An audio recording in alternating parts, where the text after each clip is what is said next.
welcome to another episode of Witty CFB. Your host, Rob Sheply here. And on today's episode, we got a recurring guest, Pete Lubar, joining us from Final Play Sports Media, covers all things Big 12 and Mountain West football, basketball is going to be coming up too, so definitely check out his show. Pete, it's great to have you on, and really excited to have you on again. Yeah, thanks, Rob. It's always great to talk to you and talk to your audience as well. Yeah, absolutely. Can you just tell everyone a little bit about your channel and what you do too? Yeah, I focus really on. I do 2 blogs a week, one on the Big 12 and one on the Mountain West. I kind of felt like when I looked around the opportunities for a space that this was space that wasn't very well covered, and I felt like I needed to take that on. I live in Denver, so I have an opportunity to get all the CU stuff, and I'm sort of centrally located for most of the Mountain West and Big 12, and so I cover that and enjoy it, and put a lot of work into it every week. So hopefully I can get you guys something you didn't know today. Yeah, definitely appreciate you sharing that, and I'll definitely put all their credentials in the bio of the video. But I mean, we talked about this over the summer. I mean, one of the things I love about the Big 12 is just how competitive it is and how there's so many great teams in that conference. And right now it seems like BYU, quite frankly, has kind of been the favorite. I mean, right now they're 8-0, they're number 10 in the country. Same thing as last year, starting 8-0. Got a really gritty win last week versus Iowa State coming back. And, Pete, what are your general thoughts on BYU and, what you've seen from them this year? Yeah, so the concern at the beginning of the year was whether they had a quarterback. And, we thought they were going to have a really good team coming back. They were good last year, but they lost their quarterback in early, before the season started, and wasn't sure what they were going to do. And then this kid, Bear Bachmeier, actually transferred. I think he was at Stanford, and he transferred into BYU, and he's the starting quarterback as a freshman. And I got to tell you, the kid looks amazing. I don't know if you watch much of the Iowa State game, but he's very accurate. He has a great arm, and he's got good speed, and he runs. And, he put up some really nice stats, and he's accurate. So he's not creating turnovers. And so they have a quarterback, and I think this kid is going to be really good in the Big 12 as long as he stays there. And I don't know what that means, whether he ends up getting an NIL deal that's bigger, better somewhere else, or if he goes pro. But I think he needs at least one more year of college. And they've got him, and they've got LJ Martin. And LJ is the leading rusher in the conference. So he's got 769 yards on the season. And they've got some really good receivers. So they're a solid team on both sides. I'm not surprised that they went into Iowa State and won. I actually said on my vlog last week they could lose because Iowa State was coming off a bye and it's a home game. But BYU just took it to them. The defense turned it on in that fourth period. Had an interception for a touchdown, and then another interception, and completely shut down Iowa State. So good win for them. I really like the BYU team. And we'll see. Yeah, because I tuned into the game once when LJ Martin got hurt.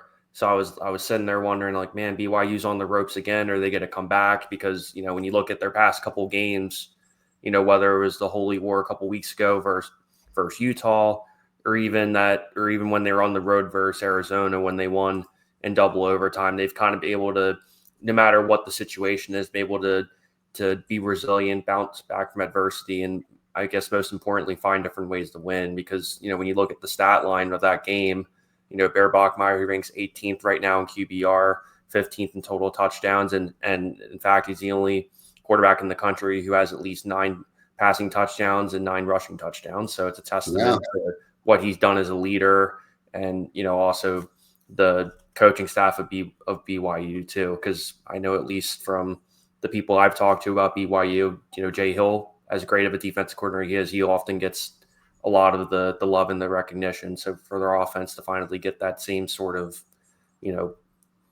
recognition too, it's definitely a testament to what they've done so far. Yeah, and I think Kalani Sitake will be coach of the year in the Big 12. He's done a fantastic job. They're playing with a bit of a chip on their shoulder.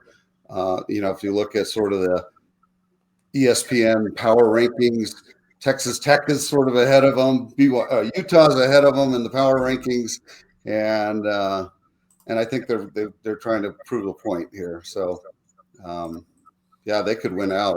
I could definitely see that. I could see them going 8-0, and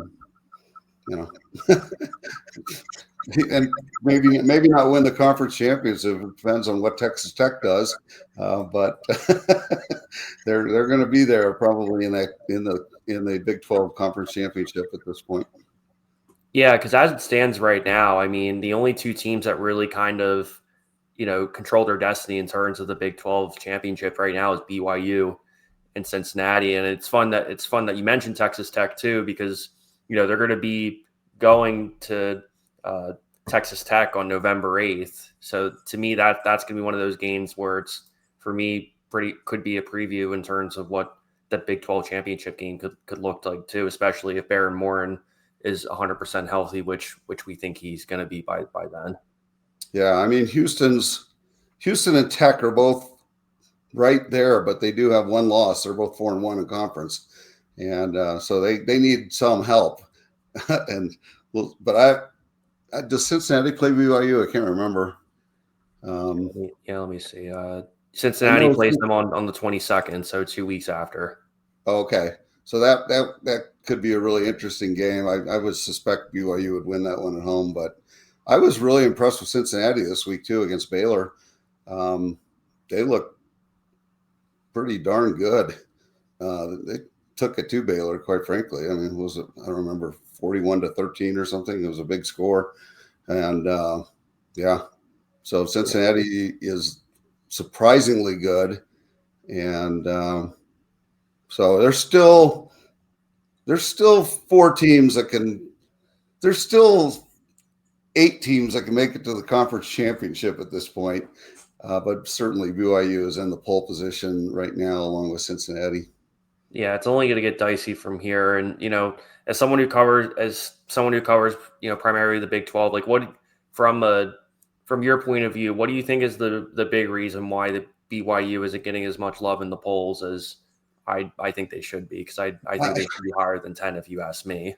I'm trying to figure that out, and I think it's more about the national stats.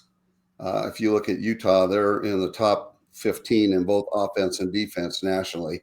If you look at Texas Tech, they're in the top 15 in offense and defense nationally, and BYU's pretty high up there, but not as high. So I think it has a lot to do with the stat monitoring, but I think that always depends on who you're playing. I mean, if you're playing the weakest teams in the conference first, your stats are going to look arguably better because they couldn't stop you. If you play Oklahoma State every week, right, you're going to score 45 points a game, and BYU only scores 36 a game right now. So that's I think it has something to do with that, and I don't think any of those teams have played a harder schedule than BYU.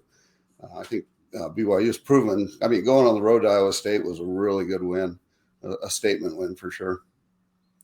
Yeah, because especially too, you look at a couple of the other games. I mean, going on the road versus Colorado. I mean, obviously things haven't turned out ideal there, but at the time that was a really strong win for him because that game was only 24-21, and then to be able to go to Arizona, Utah, and Iowa State, I don't think those games are getting enough credit too. But in terms of this BYU team, is there any weaknesses that you see that you can kind of foresee happening that maybe Texas Tech or Cincinnati could take advantage of as they come up in these really, monumental games in terms of the Big 12 race?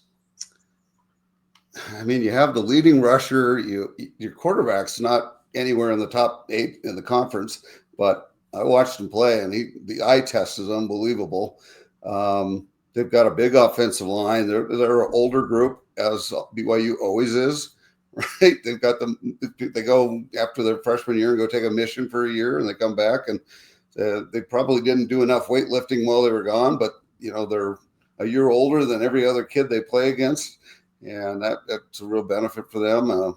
So no, I think they're pretty solid, and I'm trying to think. I'm trying to think back the last couple games I've seen of theirs, but I really didn't. I mean, their secondary is good. They're just really a all around solid team, and if they went out like I think they will, I mean, they should be in the college football playoff and maybe as high as a 7 or 8 seed.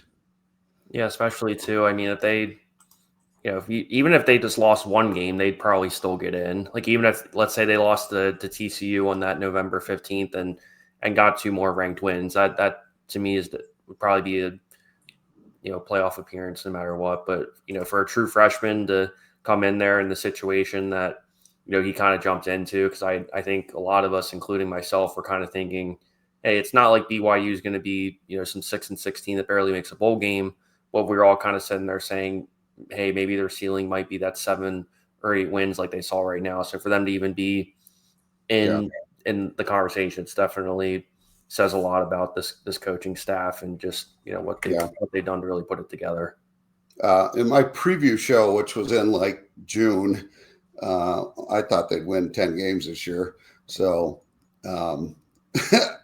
they're right on pace for that. I just knew they were going to be solid, and just they've got a great program right now.